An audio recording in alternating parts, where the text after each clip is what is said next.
I will give you one guess who lined up Kenny Bednarek, silver medalist, multi-silver medalist, track and field. That was all J.A. Kenny, thanks for joining us on Inside Wisconsin. Hey, thanks for having me. I'm glad to be here. I'm going to start this with a question that I think is should be on everybody's minds. So you just went, you got a second global silver medal, and you were a few minutes late today because you're still training. Like, take the day off, dude. What are you doing? I took a couple, like after I got the medal, I took a couple of days off there in Eugene, and then I got home, I think 2 to 3 days ago, and I was just chilling. Originally, my teammates and everybody else were at practice for, I think they've been at practice already, but I had to take an extra day off. But, I got to stay on the grind and finish the season off. I still got a few races to run. Okay, so what did we go through today? What's on the plan, the workout plan? Today I just ran a couple 200s just to get the muscles moving. But I don't usually know what's going to happen the next day after that. Coach is going to, he has all the stuff in his head and he doesn't like to write it on paper because for some reason, but most of us athletes don't like that because we like to know exactly what's going on. Like when I was in college, my coach would have a plan and he'd give us a sheet and all that stuff. So we kind of mentally prepared, but he kind of, the day up, he was like, okay, we got this. So we're all like, oh crap, this is going to kill us or something like that. So, but yeah, today was a pretty easy day. Just kind of at my own pace, 3 200s, and then, that was it. I can tell you I did not run 3 200s. Yeah, I did that this morning.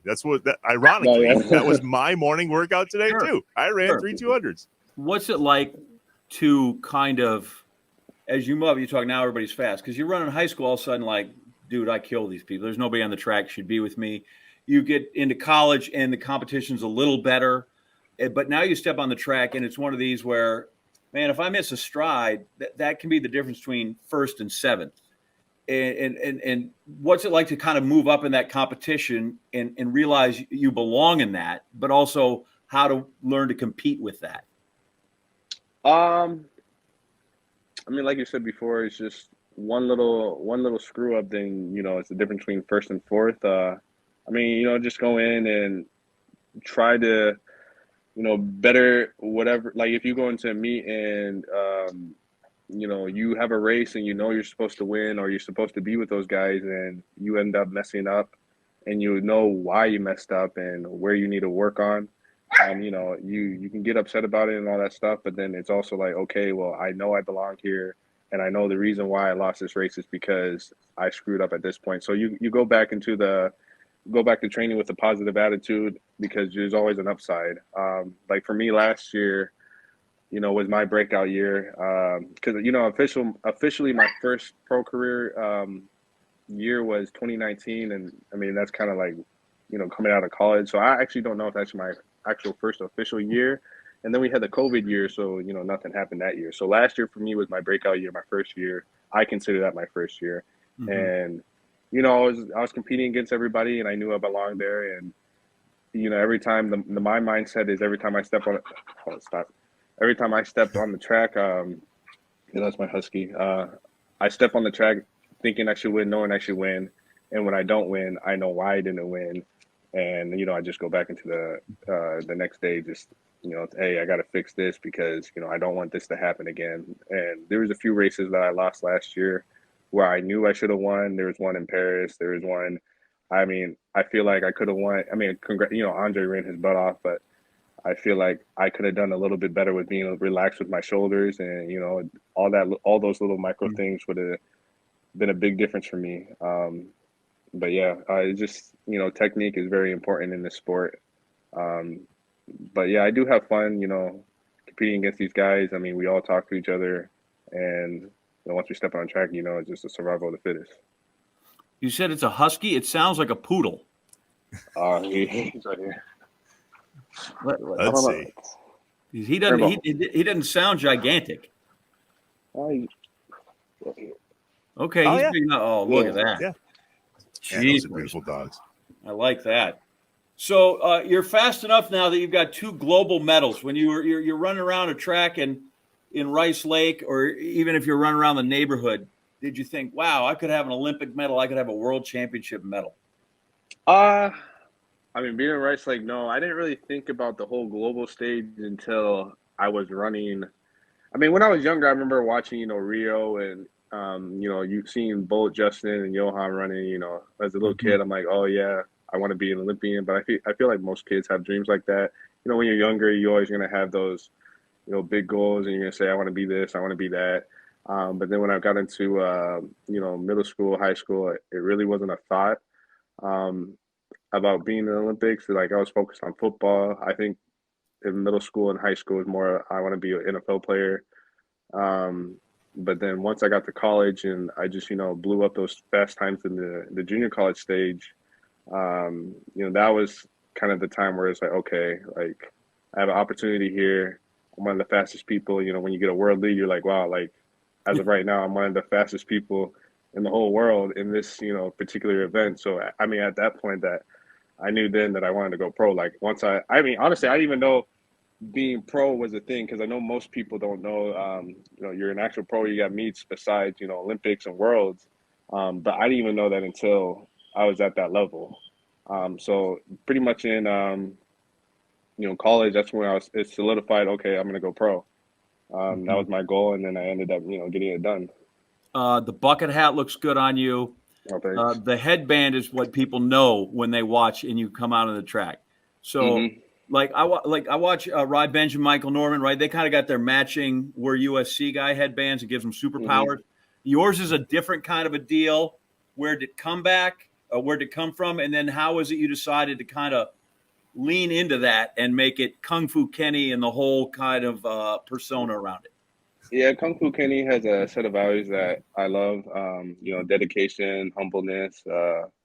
Um, you just a bunch of other values that I love to instill in my daily life in the track.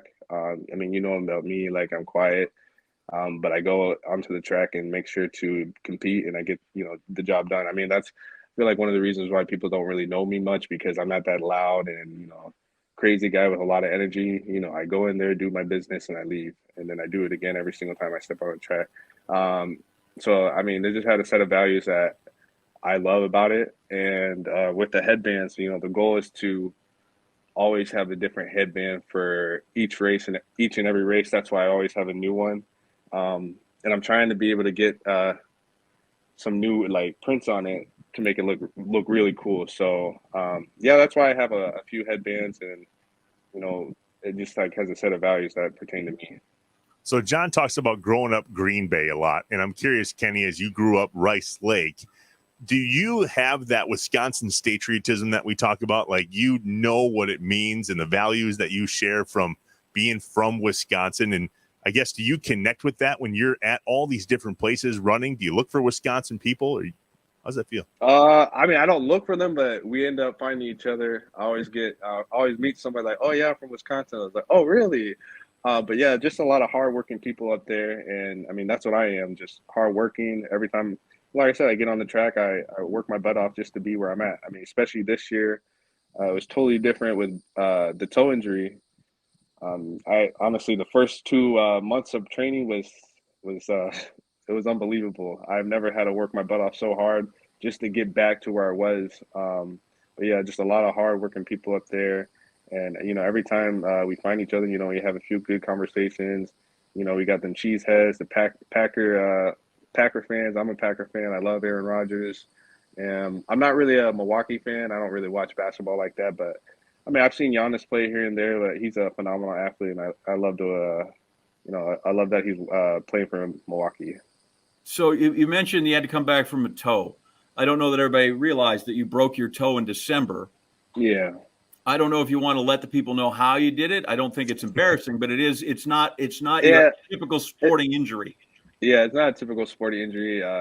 Mid-December, December 17th or 12th. I forgot which day exactly it was, but I ended up fracturing the big toe of mine on my right foot.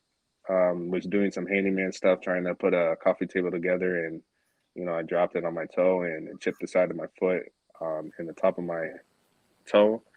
So I had to deal with that. I had to take 7 weeks off of just doing nothing. Was in a boot, walking on the side of my leg, and it was you know, no one loves getting injured, but you don't realize how important all these small little things are until you can't use it.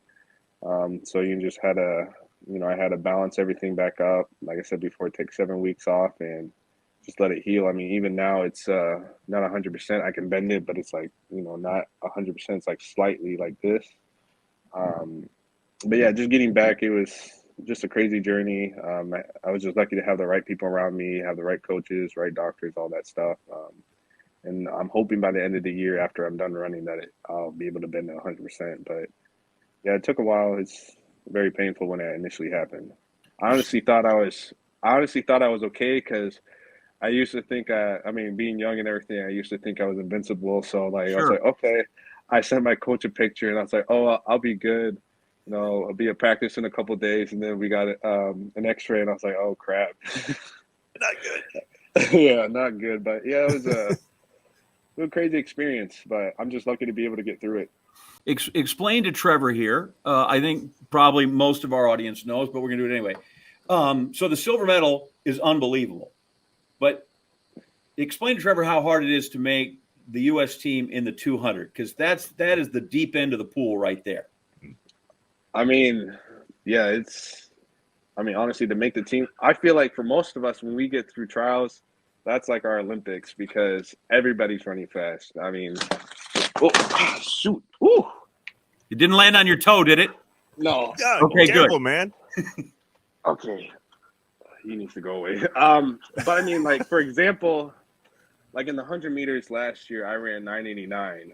And I mean, not many people have actually ran that fast, and I got fourth. So in the 200, it's, 1993. I think that was Noah's brother. He ended up getting fourth. So, no, he ended up getting fifth. I got fourth. But yeah, it's just everybody's running fast. Overseas, you have guys that running a 19.9 or a 19.8. Like, they're breaking a national record over there. But here in the U.S., everybody's running that fast. So you got to make sure you're on your A game. And for trials for us, it's literally, most of us athletes say like all the stress is on trials. And once we get through that, most of us are relieved because we know, okay, you got most of the fast people in the U.S. and half of them are not going to be there. So you got, X amount of people left to worry about. All right, one more for me, and then I'm sure Jay's got one to wrap up here. I'm curious, you ever been to Lambeau Field, man? Yeah, I went there twice. I forgot. There was one year where we had a comeback win against the Bengals. I think that was in 2018 or 2017. And then there's another time where we had like a halftime show. I was part of that. We had to like throw the ball as far as we can and catch it. I was a part of that. So I've been there twice, but I'm trying to get back up there again. Be awesome. There was a great comeback game against the Bengals where they put in Brett Favre a few years ago. I don't know if you remember that. And then he never got the job back. I'm a little too young for that. I understand that. So I mean this in the nicest way. What does a kid do in the summers growing up in Rice Lake? And I say that not because Rice Lake's some sort of tiny community and there's nothing going on, but still, and Trevor, in Green Bay, we used to drive around on our bikes and follow the street sweeper. So it's not like we had a ton of stuff going on. But like, what were the lazy, hazy days in Rice Lake in the summer? What'd you do hanging out? Earlier in middle school, and just like a normal kid, finding your friends, hanging out with them, playing basketball, playing video games if they play video games. Going on a little vacation, trying to stay out of trouble. But once I got to the high school, honestly, for me, I was going and training every single day and trying to just get faster. We had, USATF, the Junior Olympics. So I was competing in that. So, right after the year was done, I was still running. I think, was it my junior year? I also went to some junior, not junior chamber. It was something at Brooks PR in Seattle. I ended up going to that. So that's when I first met Hunter Woodhall, Elijah Goodwin, Tyrese Cooper. No, not Tyrese Cooper. What's his name? Tyrese Moulton, and then there was another kid, Sean Hooper. I think he ended up getting injured, so he's not really running right now. But yeah, that's when I first competed against the guys that from the South that were, top notch, right on my level. So it was a humbling experience being able to compete against guys at my level. But yeah, I was just training every single time, every single summer, just trying to get better. So I'll touch on two things here quick, Trevor. Elijah Godwin, who's really good, once backed into a javelin, nearly ruined his career. This is true. And Hunter Woodhall's an amazing runner. He's an amputee runner and runs on blades and is amazing. So I asked that question, Kenny, so I could get to this one before we take a quick break. You're in Rice Lake. You talked about maybe the Olympic dream, but did you ever think that track and field could take you to these places you've been telling us, Rome and Rabat and Tokyo? And I don't know if you're going to the Monaco Diamond League, but like, yeah, I'll be there. But like, you step on this track and suddenly the world is opened up to you. Oh yeah, that's the one thing I love about my sport, just being able to travel and just, you know, see things that nobody else had.